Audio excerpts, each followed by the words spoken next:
Beating your gums and sound the attack.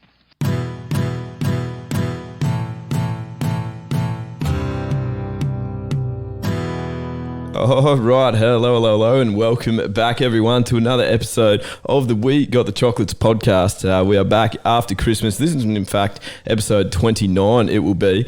And what an exciting episode, Sam. That's probably all we obviously do. We have Mitch. Welcome, guys, and Happy New Year to you both. Thanks, Leigh. Cheers. Thanks. Same to you. You're most welcome. And that's probably all I really need to say, because this is an interview that I think you will probably take the reins on in terms of your leadership role. That's obviously been something you've aspired to do ever since your Queensland under-19 days. So we're going to let you take the reins here, mate. Who are we speaking to? Who are we fortunate enough to have with us here?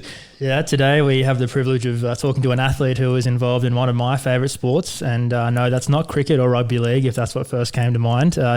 He is actually a two-time world champion longboard surfer. I actually thought of Finska straight away. But easy mistake to make there. Carry on. He won the World Longboard Tour back in 2009 and 2014, and the man I'm speaking about is none other than Harley Ingleby.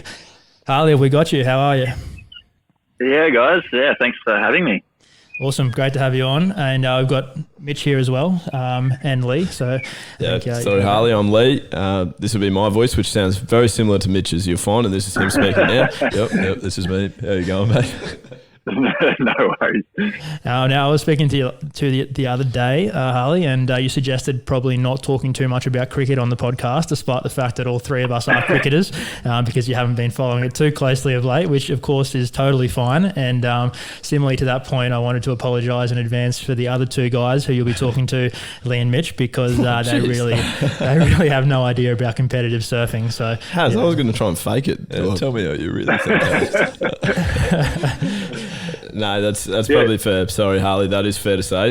In the interest of, being completely honest and full disclosure, surfing is not my area of expertise, but I'm intrigued, Taz. I'm absolutely fascinated to find out more about it, especially because I sort of thought that surfing was surfing, but then I'm reading a lot of sort of longboard, shortboard type of operations, so I'm very intrigued to find out more.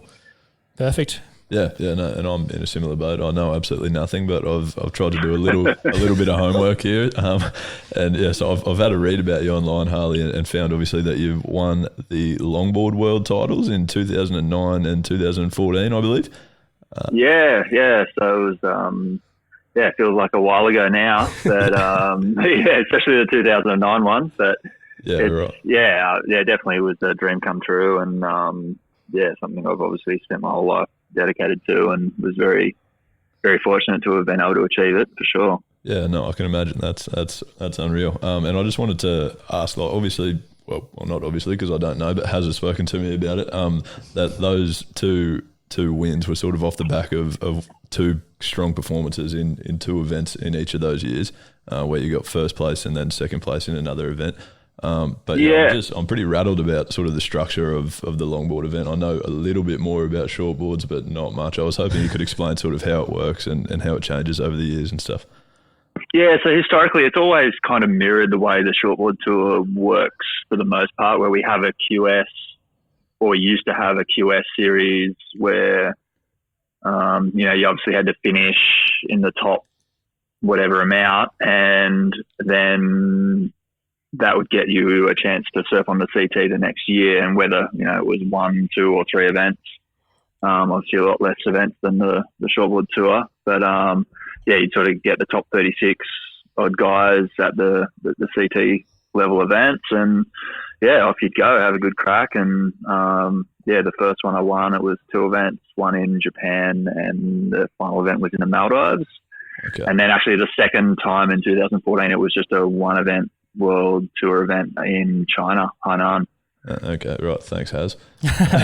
must have got something wrong when I was looking. But yeah, because when I was looking on the World Surf League website, they have like 10 international longboard events on there with different results, but there's only a couple of them actually count each year towards the World Tour. So now they've actually changed the structure a little bit. They've sort of gone, our tour, the longboard tour, is a bit more like the QS, that have 6,000s and 10,000. So they're actually counting 2 of the 6,000 points events, and then if you're in the top seeds after all of the 6,000s, they take the top 36 odd surfers, and you get a crack at the 10,000. Then it was an accumulation of the 6,000s and the 10,000 was the world champ this year. So that's actually the first time. This year was the first time I've really accumulated all that. But yeah, the website is quite confusing. They show all the events as LTs, as in longboard tour events, but really in years past it's only been the certain events that have actually been the championship tour events. So well, if you don't know what the website is, it is quite confusing. For sure. Well, I'm glad you're all over it because you're the one that needs to be. We don't really have to be, but being the competitor, you need to be, so that's good. And when you won your first world title in 2009, you described it as the best day of your life and went on to say that you've been so close to winning in the past and felt like you could win a title, but you'd seen so many great surfers win titles or not win titles, and we're wary that the opportunity could slip. And now that makes a lot of sense because in surfing it's not always an even playing field. Sometimes it comes down to the ocean and what it throws up. Sometimes you have to hope that the best wave comes when you've got the priority in the heat. However, over an 11 event world tour in a range of conditions like the shortboard tour, you assume the best surfer will come out on top because the luck will even out over that many events. But when it comes down to 1 or 2 or 3 events, and like your longboarding, there's an increased chance you might get knocked out early just because the ocean doesn't really treat you well on the day. How does that situation play out in your mind in such an environment? Yeah, I mean you're absolutely right about that. And I guess I don't know. Back in 2009 when I did win, like the previous year, I won the first event of the tour that year, and then obviously went in leading and ended up just falling short, and that sort of really lit the fire and set that scene for me for 2009 because I ended up winning the first event 2009 as well. And I was like, oh crap, I'm in the exact same boat. I really didn't want to blow it, and I'd had a couple of really good sort of top 3 and 5 results in the years before that as well. So I knew I was sort of knocking on the door of it, but I don't know, I guess you kind of got to get to a point with your, I'm sure it's probably not that dissimilar in any professional sport, but with certain people, but you kind of got to let go of, you obviously just got to try your best and, do everything you can to maximize your opportunities and increase your, chances of doing well. But I think if you're too hard on yourself, like I've seen a lot of people that are being well and truly good enough to win world titles and probably should have world titles, but because there's so many people around them telling them that and they believe it and they fall short, you just see the pressure build on them and it's almost like they just, they can't let go of it and they just, crumble, unfortunately. So I don't know if it's, I was always obviously quite competitive, but like, I don't think growing up, I wasn't super duper competitive by nature. It was something that sort of grew in me as the longer I did it. And I've always been pretty easy on myself with my losses. I've never really taken it too seriously and beat myself up about it. So, I think that kind of worked in my advantage in some ways. I, sort of was always pretty relaxed, even when sort of the pressure was on, I guess. Yeah, right. Harley, I've got 2 things to say at this stage. Number one, was that the longest question you've ever received? The one has asked you that. I was thinking about that. Just kept going. That question had 16 parts. That was a great one. We needed a subcategory.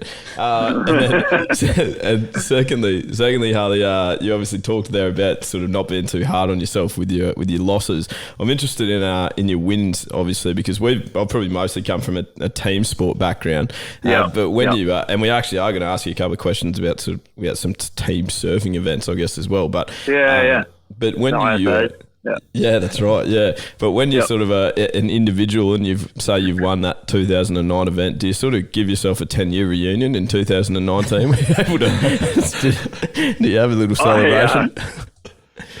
I didn't think of doing that, to be honest. But the board model I was riding is still one of the main boards I still ride and compete on and selling. Through Thunderbolt Technologies and my shaper Billy Toller. So I was kind of thinking about doing some kind of special edition one for that board model, the HIHB, but I didn't do it. 2009, been and gone. It went so quick. Yeah, that's right. We missed it. You missed it now. You got to do an 11-year reunion. Yeah, totally. All good. Well, it's actually interesting that you talk about your boards because that was actually the way that has originally got talking to you, I think, wasn't it, Harley? Yeah. I was actually that person that rode on one of your old boards. I wouldn't say that I rode it well, probably ride even is a stretch, to be honest, wasn't it? But certainly I paddled on it. Fell off of it. Created a few dings. No, I didn't. And They're there to be ridden. That's right. And you just mentioned your Billy Tolhurst, who I understand shapes a lot of your boards from what Haz has told me. I wanted to ask about that relationship. If you ride almost exclusively his boards, and how is that? How important is that in your surfing? I guess what is it? Just sort of something that you like about his boards in particular, or? Yeah, I mean, he's from Coffs Harbour, and he is, an absolute world-class shaper and an exceptional surfer in his day. He was always just sort of a one-man show. He never really tried to, have a big factory of a bunch of guys working for him and stuff. So he never, and he wasn't a big traveling kind of guy, but he was just such a good guy to have in your backyard and just so full of knowledge, and obviously makes boards that work insane in our local area. I've ridden his boards for over 20 years now, so just got a really close relationship with him, and just I have tried other boards, and honestly every time I do I just go, I just know my ability to go better, so I kind of almost have given up a little bit on other boards for the minute while he's still passionate about it, and while I can work so closely with him, just because there's just been so much history of boards between us, and I can just say the littlest things, and he just totally gets it, and he's good enough, obviously with the planer to make it happen. So it's I've been very fortunate. I think it's one of the things that's helped me in my career. I've always had very solid equipment under my feet, and I've never had to question that ever. So. Yeah. It's just taking out one of the X factors that can sort of play on some competitive surfers' minds for sure. And just to dig slightly deeper there, Harley, do you actually get quite particular about things that you might want to ask surfboard makers to actually get for you? Again, sort of coming from our background of cricket equipment, I guess Haz can testify to the fact that one particular specifications on one bat might actually feel quite good, and you might want to keep getting that one remade. Is that something that you would find yourself asking as well? Yeah, Bill and I worked, obviously we got so far with our shapes and everything, and we were really sort of got to the point where all we were focusing on there for a little while was just trying to, recreate the magic boards.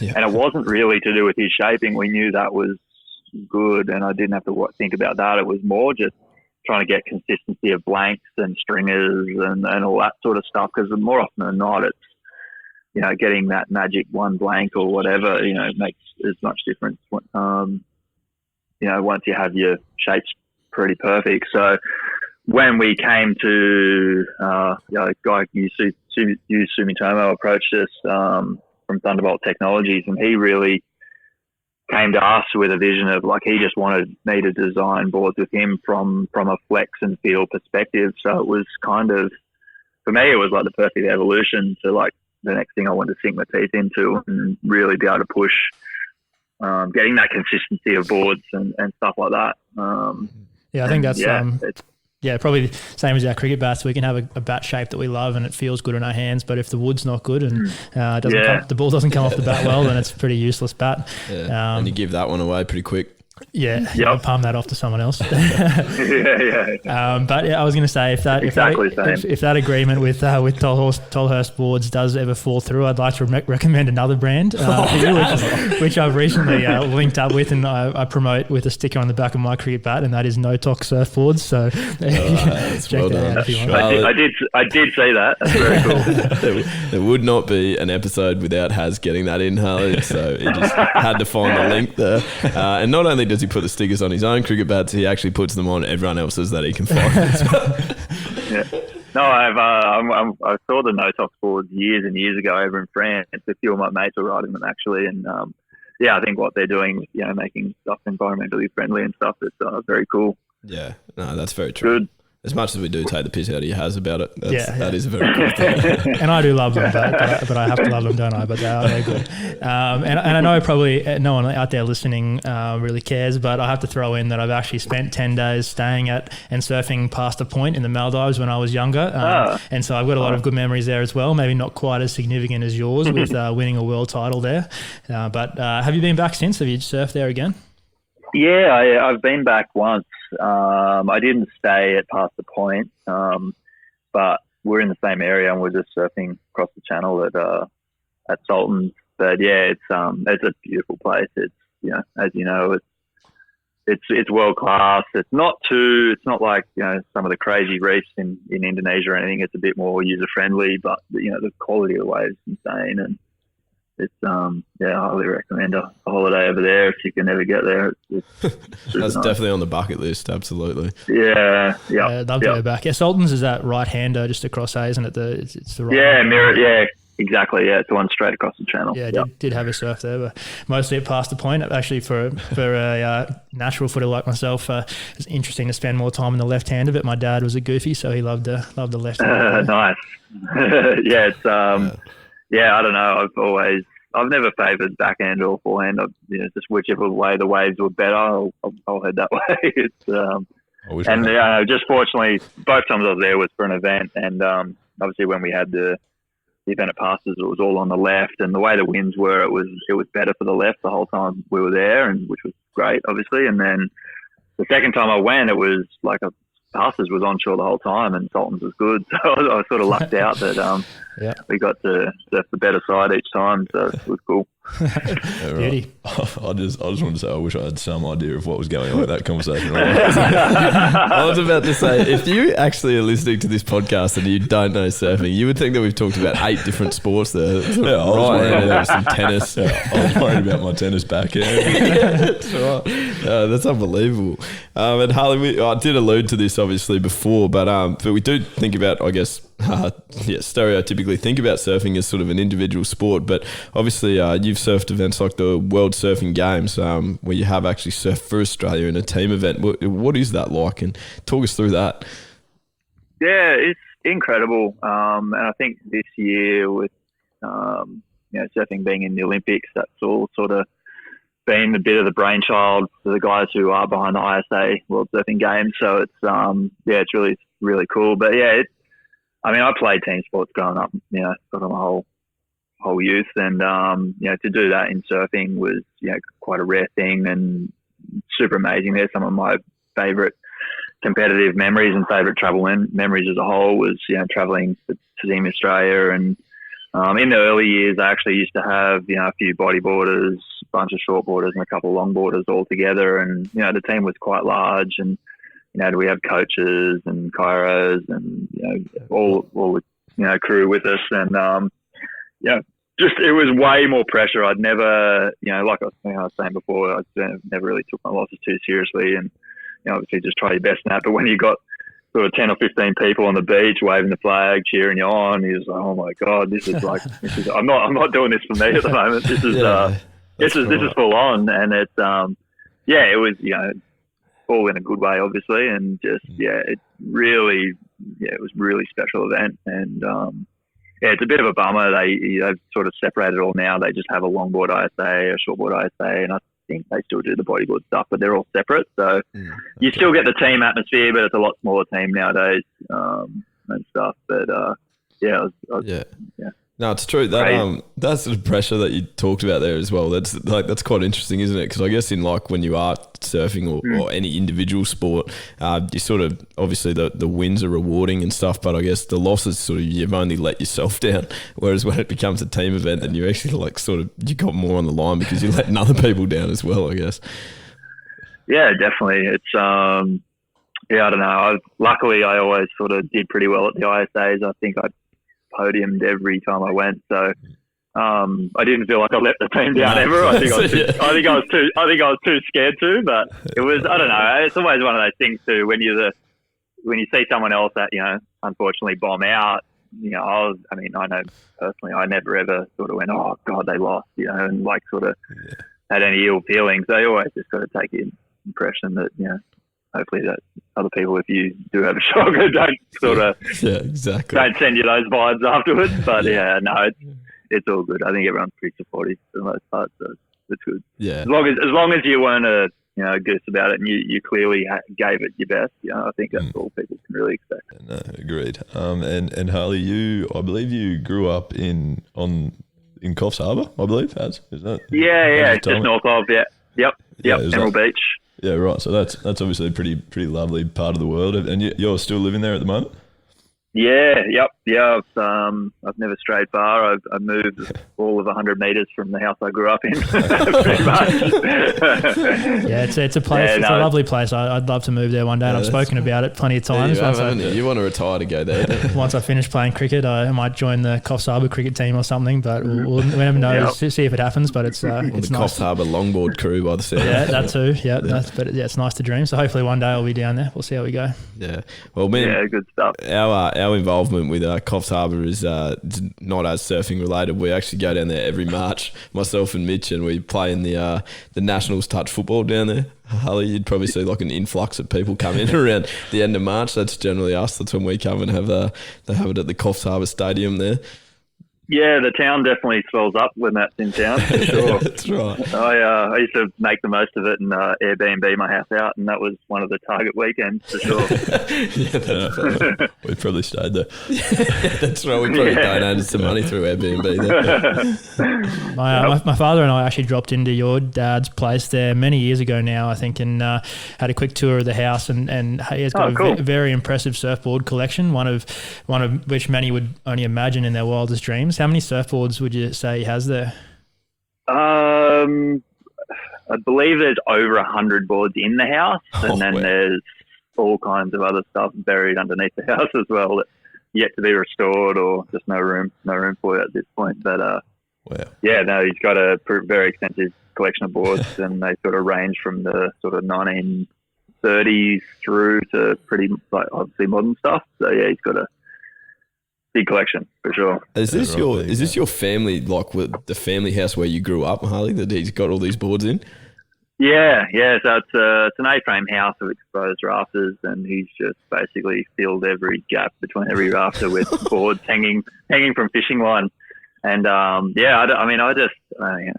growing up there, and surfboards literally look like they make up the ceiling. It's that is elite. Yeah. That's unreal. I'm blown away walking into Haz's house, seeing his dad's collection. I don't think there's that many downstairs. I think we got about 40 or so all up. Most of them are just stacked away in the garage. But yeah. Were any of them actually like? Because this is what I always ask Haz about the ones in his house as well. Do you ride any of them, or are they strictly off limits? Those ones, collector's items only. No, Dad's pretty good like that. I can typically, obviously if they're sealed up and they're not leaking or whatever, but yeah, no, I ride them from time to time. Sort of in my teens, I went through a big phase of being super into riding all the old boards and just sort of discovering it all and stuff. And it's really cool to see there's a big resurgence of people wanting to ride alternative equipment at the moment. There's been a lot of Bonzers and twin fins and just super obscure stuff, and it's it's all stuff I did a long time ago, and it's really cool. It definitely opened. I think it's sort of just being around that surfboard design and having that sort of background has it's helped my surfing and just my relationship with Billy Tolhurst, just having a true understanding of the boards and how they work and sort of where they came from and what works where and when, and just sort of really being able to make the most of just surfing on a fun level. I think a lot of my mates when we were young were probably as good as surfers as me, but because I had more of a quiver at my disposal and whatever, I just didn't matter how bad the waves were or how whatever, it was always something new and interesting, and I've always just surfed heaps more than most people, I think. And it was just, I think a lot of it's to do with that, having that quiver. Yeah, but and all those old boards. it's not the worst quiver being able to walk into the house and have 100 weapons to choose from. That's for sure. Yeah, totally.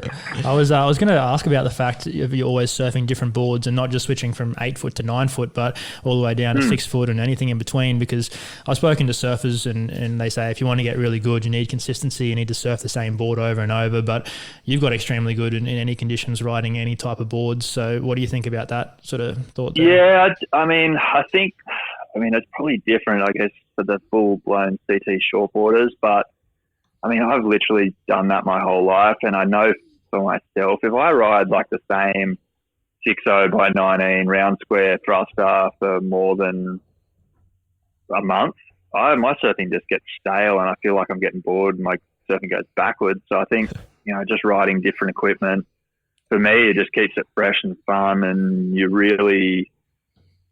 I think from a fundamental point, it's sort of being able to adapt to the different lengths of rail or thicknesses and stuff like that. You're not working, I guess your muscle memory for things is sort of wider. So I don't know. For me, it works. I can't say it would absolutely work for everyone, but I think that if a lot of shortboarders gave it a bit more time to learn how to ride a longer rail board, I think they'd probably be pretty surprised at how much it would sort of improve their strength and technique and just sort of make your timing even better when you come back to the shortboard, because everything's so electric and loose. You feel like you got all the time in the world. So yeah, I agree, because when I've been surfing a shortboard for a while, I start struggling to turn it. Then I'll surf a longboard and go back to the shortboard, and it seems so easy to turn. Like my turns are so sharp and easy to ride. So that totally happened to me too.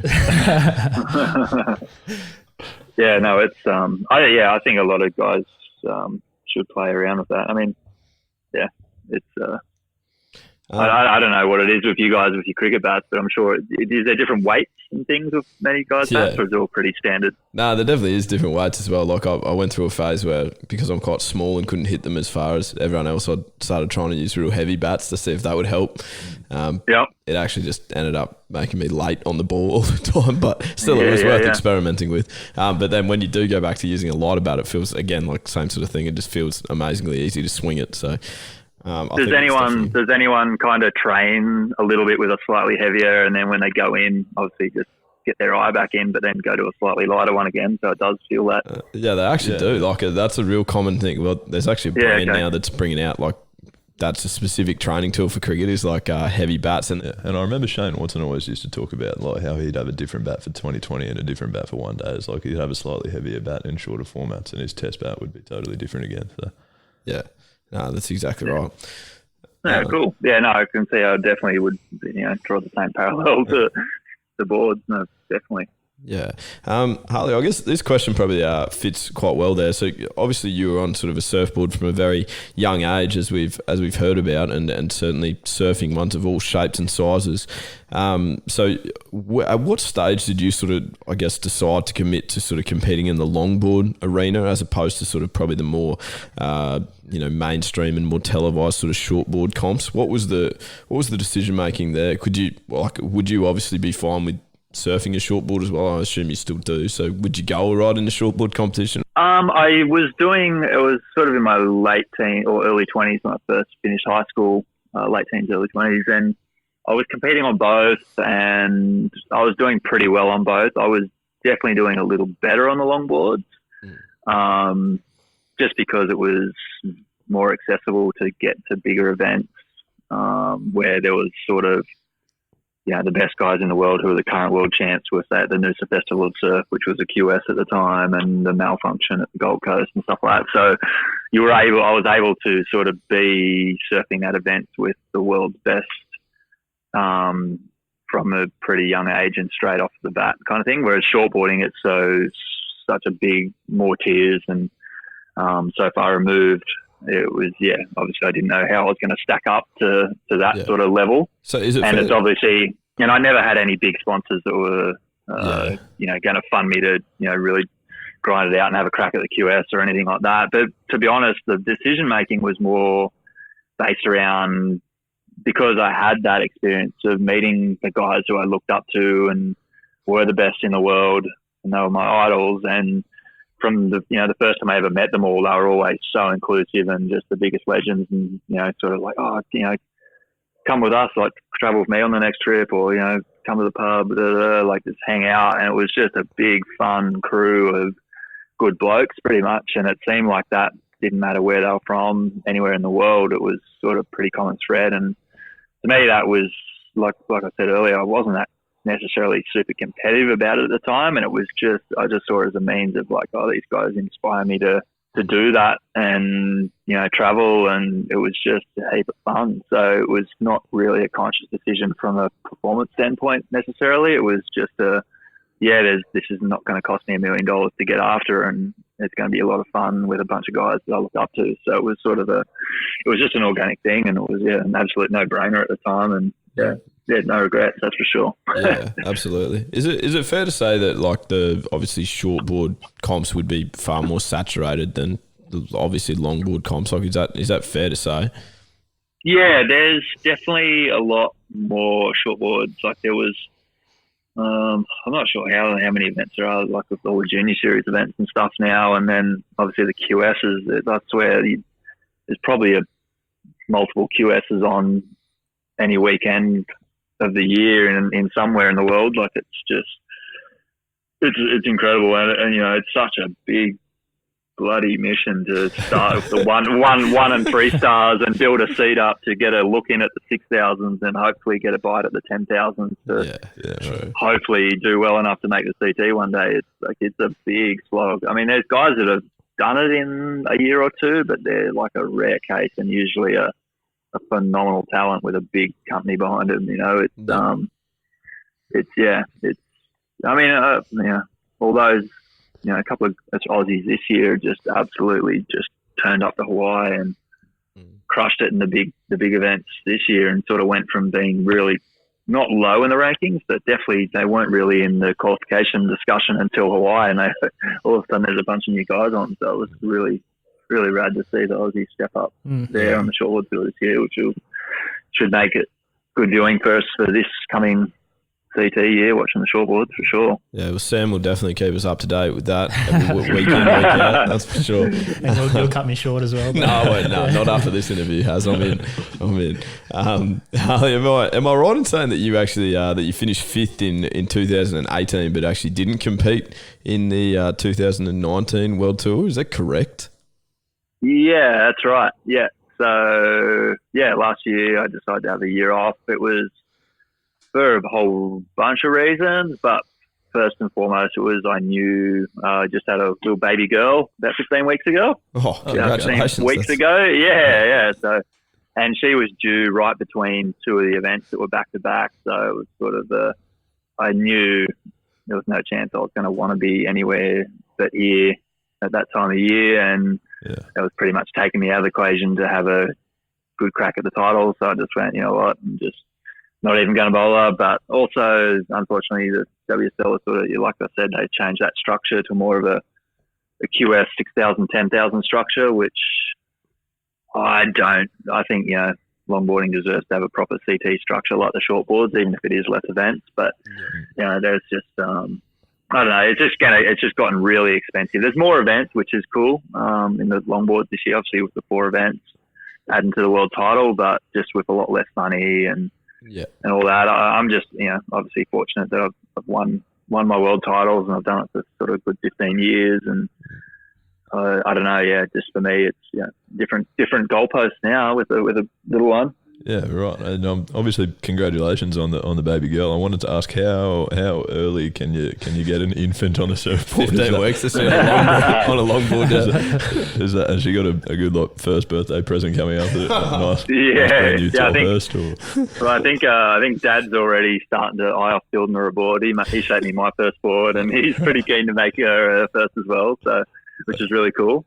I think it'll be sort of a little replica of the board he made me too, which is what nice. Age? But what age were you, Harley, when you got that board? I was 4. Dad made me that made me a board when I was 4, but I reckon pretty likely I'll have Isla out there before that. Should be earlier than 4. Yeah, well, I mean, honestly, I'm not going to be pushy about it. Like, it's totally up to her, and if she enjoys the ocean and is not scared by it, then absolutely, it's totally individual. Like, I've got a surf school here with one of my mates, the Outshone Surf School, and we've had kids that are barely 4 come in and do lessons and they absolutely love it. And then you'll get a 9-year-old that's petrified, you know. So it's really down to the kid and, you know, and all that. But, you know, hopefully Isla's going to grow up in and around the ocean, and I'm going to get her into swimming lessons super soon and all that. So I'd say she's already showing signs of being an absolute water baby. So pretty confident she'll be into it.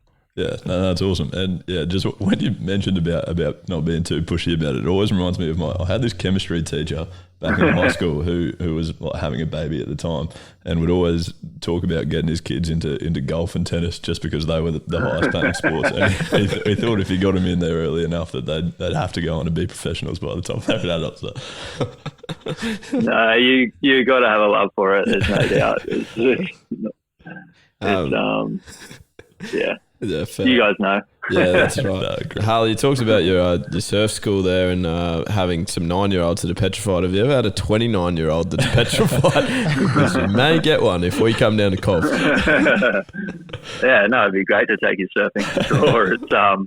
It's always fun teaching people to surf. I've actually just been really busy with the boards and all that, and I haven't been doing a heap of coaching myself the last sort of year or two, but it's something I've always enjoyed doing.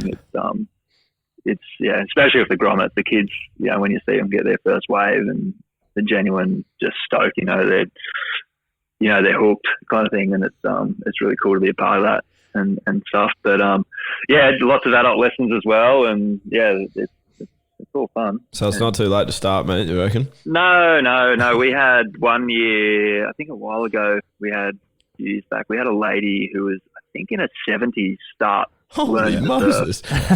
Yeah, and she was pretty special, like obviously very fit, 70-something-year-old and into yoga and all that. So she was good to go. But I still see her out there surfing by herself now, so it's incredible to, like, you know, see someone learn so late and now is just a genuine surfer out there by themselves doing it. It's there's no excuse, boys, that's for sure. No, well, you've definitely convinced me, to be honest. If the 70-year-old can do it and be good at it, then I just can't sit here and watch life pass me by. Yeah, if anyone out there needs a surf school, then Solitary Island Surf School's your one down there with Harley.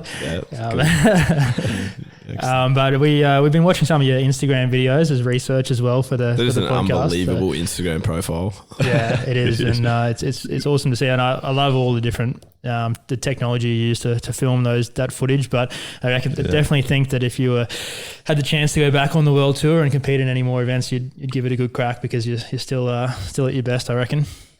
Yeah, cheers. I definitely don't feel like my best surfing behind me, although I don't attack the airs as much as I used to. I get a bit scared of the old knees and ankles don't hold up like they used to. But thankfully in the longboard circuit, it's they don't want you go anywhere near the air, so it's all good. Yeah, no, right. And yeah, just on your Instagram profile, I've sort of had a bit of a scroll, and yeah, the content you're pumping out is unreal. I wanted to ask about sort of your partnership with GoPro and like some of these videos you've got. Have you got like an invisible stick or something? Like, what's going on here? What's some of the technology that they're giving you?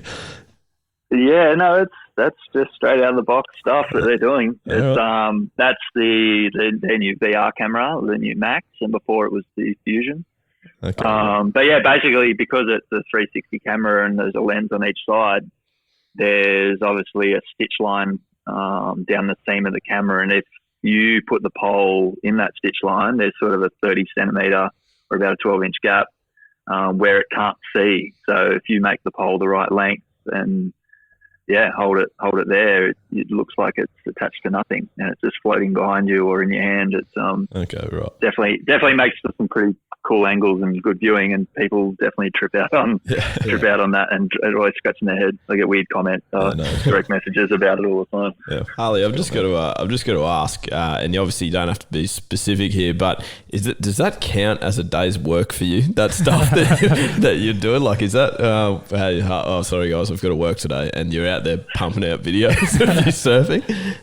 I can honestly say it does. It Oh, does count as a day's work. That is unbelievable. You always hear that expression, find something you're good at and get people to pay you to do it. And that is seriously impressive. It's very, very lucky to have ended up in that situation with GoPro. They're an amazing company and a bunch of legendary people in behind the scenes. And I was just happened to be working for the third party distribution company that brought GoPro to Australia, like sort of, I guess almost 10 years ago. And just nailed a shot that ended up on a cover of a mag, and it was the first cover ever shot by a GoPro, and that landed me on the team. And the rest is history. I'm just very right place, right time, and very glad I got into it. I always sort of was super into photography and stuff, and it was just luck, right. a bit of luck and a bit of that's awesome. And has it been a bit of a challenge sort of learning that? I mean, I know from my few experiences surfing, I find it hard enough at the best of times, let alone sort of holding a stick around. Now, is that sort of a bit of a learning curve?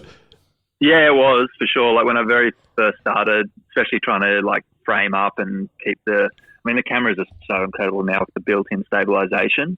But in the early days, it didn't have that. So, really trying to make the clips good and holding this, a locked off steady arm and pointed perfectly at your feet as you're walking up the board. It definitely has its challenges when there's a lot going on, as you can imagine. But, I don't know. It's like anything, the more you do it, the easier it gets. And I don't even think about it. Now I almost get to the point now I feel like if I take the GoPro pole out, it's almost a good distraction. When I'm nose riding, it sort of makes me not think about the wave, and you kind of just go with it, and it all goes a bit more on feel rather than overthinking stuff. So, I don't know. Yeah, it's just one of those things. Anything becomes a reflex once you've done it enough. Making me think I should have wished for a few of these things at Christmas. I saw some footage you put up a while back surfing at the Pinnacles in the Tello Islands. I actually surfed there a few years ago, and one of the most picturesque places I've ever been. But I couldn't believe you were surfing it on a longboard and making it look easy. I struggled to keep up with it and surf it well enough on a shortboard. Yeah, no, the Tello is incredible. It's a few of my friends were sort of owners and running camps up there for a while, and I was fortunate to sort of sneak up there after swells sort of 2 or 3 times, and definitely some of the best waves I've ever surfed in my life have been up at the Tellos, and it's, I don't know. I mean, a lot of people don't think of longboards working good in sort of bigger waves or hollow waves, but it can be a benefit as long as they're not like there's not too many steps in the wave or it's bending around too hard. There's enough sort of room. It's actually easier on the longboard, I find. But again, it's what you're used to and what you get comfortable doing. Yep. And Harley, just because of obviously your Instagram profile and the fact that you have some people to keep happy, do you have to find that you continue to keep looking to be innovative? Are you always looking for little different maneuvers and stuff that you can try and produce to show people, or you just No, I mean, I've never sort of thought about it from my audience's perspective, but I've always been sort of that mind where I wanted to push myself and just create new angles and capture different moments. So I guess that's sort of just the creative side in me. I guess it comes out.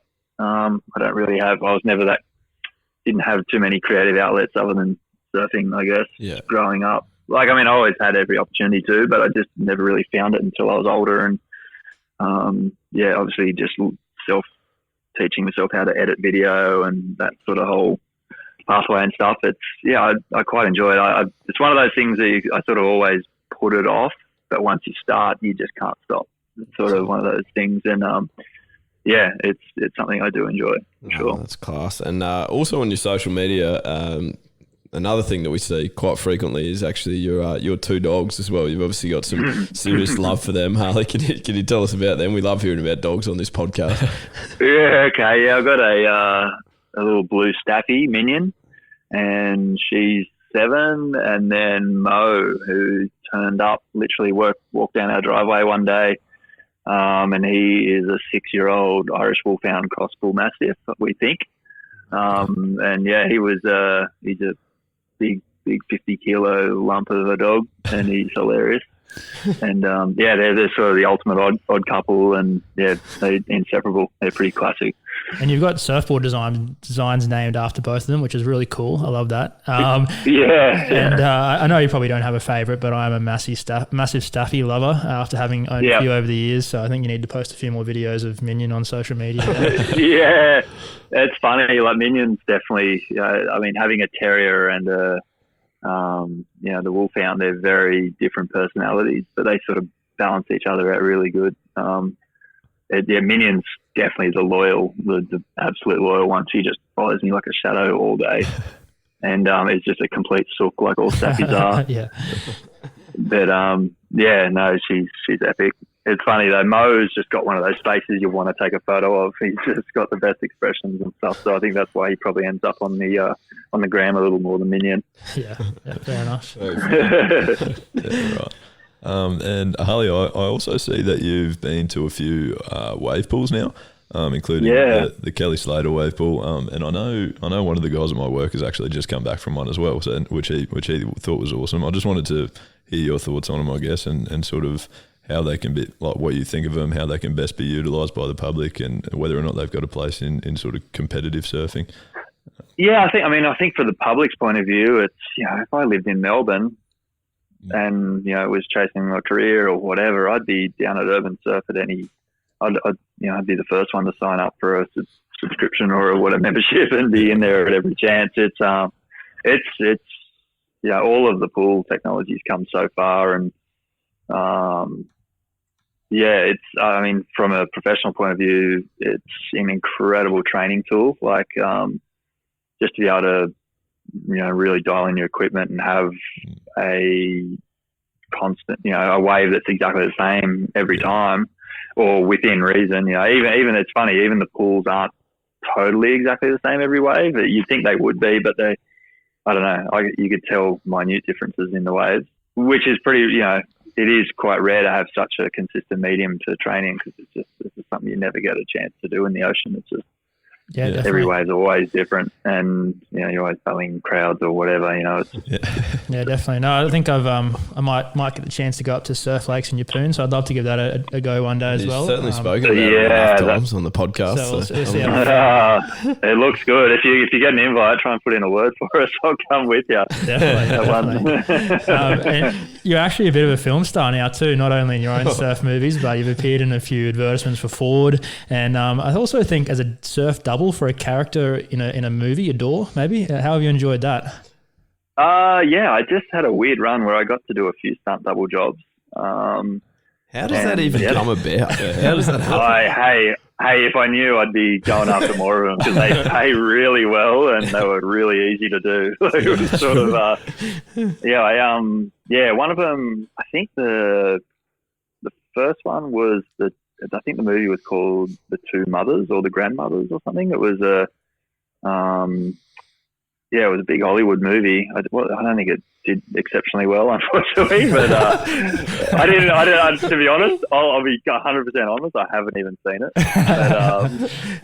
But it was, a really good crew and a big cast, and it was really cool experience to be part of that. And then straight after that, I just randomly got another one. It was an Indonesian soccer ad, and I stunt doubled for Steven Gerrard.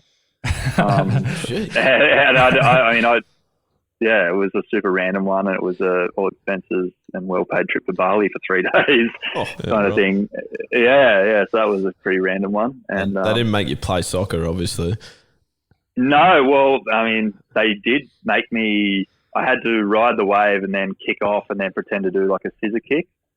As I kicked off the wave, I had to jump off my board and scissor kick, and they shot it all in silhouette, so you couldn't tell it was me or anything. But I think I did get a sneaky peek of the ad. I didn't see the full finished product, but they looked like I didn't completely cook it. It looked like they cut together fairly well, actually. I was surprised.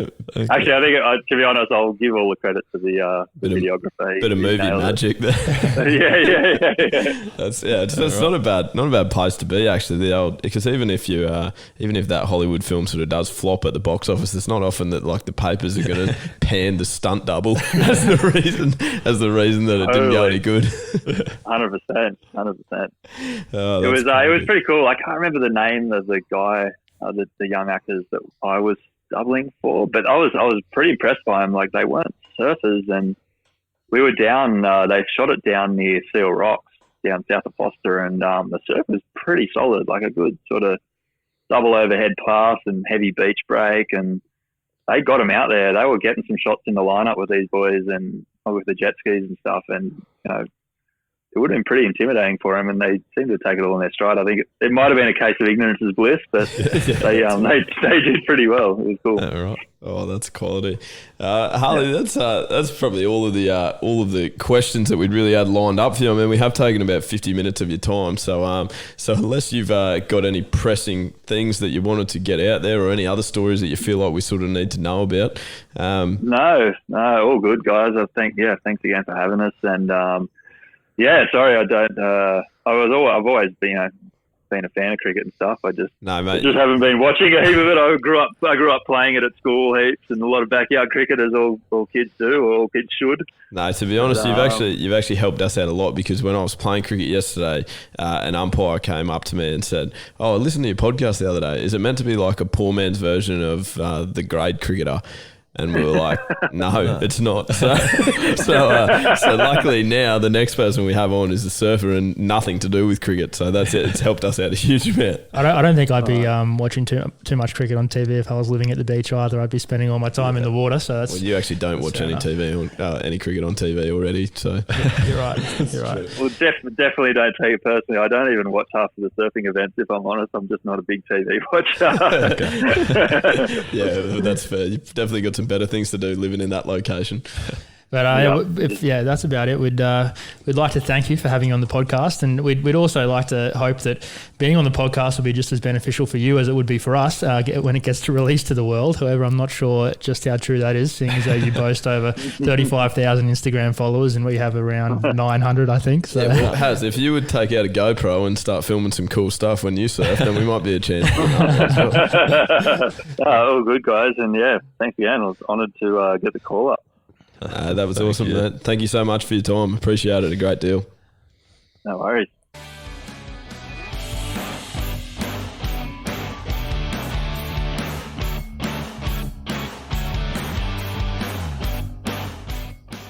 Welcome back, guys, and that was our interview with Harley Ingleby. What a man. That was exciting, Haz. Yeah, I was shaking a bit there. I was nervous to be speaking to Harley. You actually were stuttering a bit at the start. It was weird. No, it was pretty cool to talk to him, and he had some great answers for us. He really long answers, but detailed, and definitely everything was worthwhile listening to. So that was awesome. Yeah, well, he was amazing. I just found myself intrigued with something, because he really didn't require much prompting. He was just happy to answer. Yeah, exactly. Well, I feel like you and I just copped an absolute education, so that was There's nice. Still plenty of things I need to go and Google. Yeah. We planned way too many questions. We've got so many questions we didn't get to ask, but we had to sort of wrap it up. We had to can some of them, but that's all right. That was quality, Haz. So thank you so much for obviously organising that one. That was episode 29, guys, and we obviously really hope that you enjoyed listening to it as much as we enjoyed making it. And if that is the case, obviously do feel free to jump on board with sort of Spotify or Apple Podcasts, wherever you choose to listen. Subscribe, give us a rating, and then try and find us on our social media platforms as well and connect with us that way. But actually, Mitch has successfully made it so much easier for you now to contact us. All you have to do is go to where, Mitch?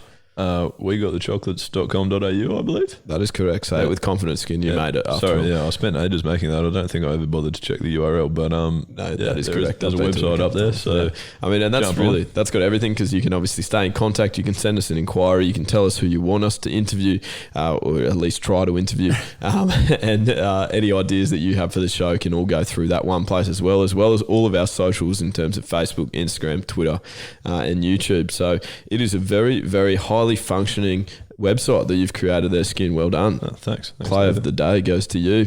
Excellent. Anything else to add, Haz? No, not too much. I reckon that's about it.